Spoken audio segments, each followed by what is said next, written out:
I am Ferdinand Marcos, and I am the President of the Republic of the Philippines. I stand today on behalf of 110 million Filipinos.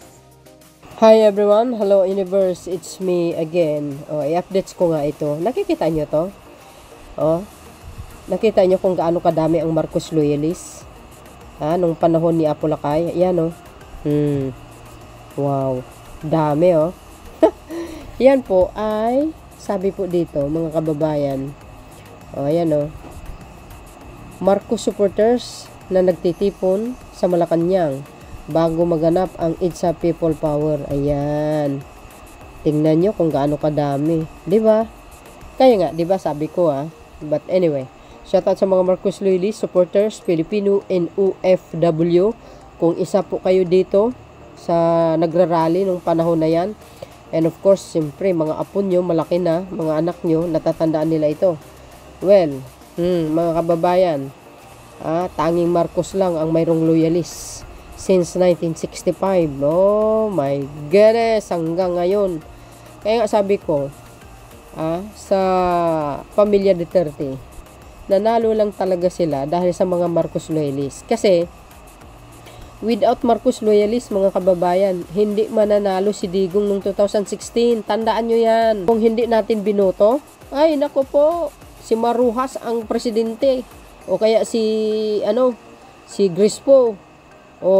Ganun si Sara Duterte noong 2022. Kung hindi siya naging BP ni Pangulong Marcos Jr., hindi po mananalo yan. Yang lang naunahan ni Isko Moreno si Doc Willie Ong Siya dapat ang magiging Vice President ni Pangulo Naunahan lang ni Isko na kinuha si Doc Willie Ong. So, hindi po basta-basta ang Marcos loyalist. Mula nung panahon na yan, lumulubo na, nagkakaapo, nagkakaanak, dumadami talaga. Ito pa.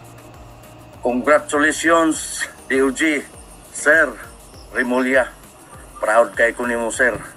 Dako kay ko og believe nimo, Sir. Ug siyempre sa tuang Pangulo, President Bongbong Marcos. Sir, kaming taga Mindanao, suporta gid mi nimo 100%. Narinig niyo 'yon? Mga DDS. Wag niyo angkinin ng Mindanao Hindi lahat ng Mindanao ay Duterte, excuse me. Marami pong Marcos loyalists at supporters diyan. Tingnan natin ang pangalan ni Sir. Ayan. Kay Sir Kay Sir Eric the Explorer. Di ba?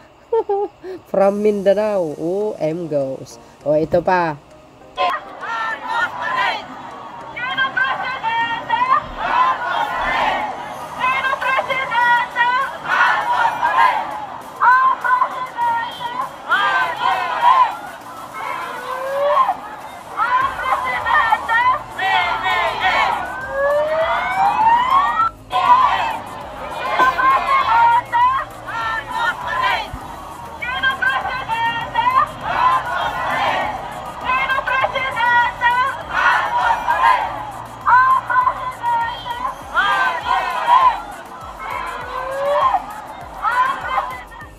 See? Nakita nyo yan? Sa tingin nyo kaya maraming supporters ang Marcos, matagal ng panahon. Siguro ang mga yan anak nung mga Marcos loyalist nung 1986. Kung nakita nyo yung unang video natin, di kayo naloka. Ang Marcos lang talagang mayroong loyalist. Di ba?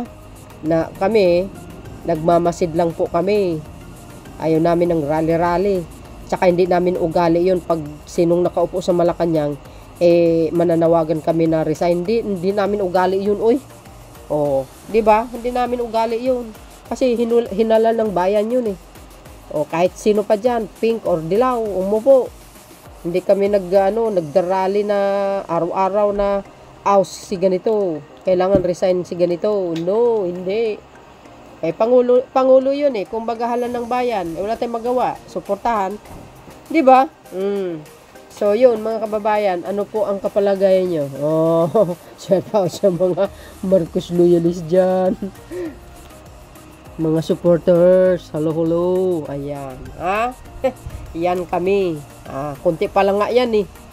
Oh, kunting-kunti yan. Luzon, Visayas at Mindanao. Pag lumabas nga yan eh, baka kulang pa yung luneta. Yan ang pakatandaan nyo. Mapuno yan. So, yun guys. In-updates ko lang ito para ipakita sa mga salot. Kaming mga Marcos loyalist supporters, hindi walang iwanan hanggang dulo. Di ba? Peace. Yan ang damit namin, kulay red. So, yun mga bes.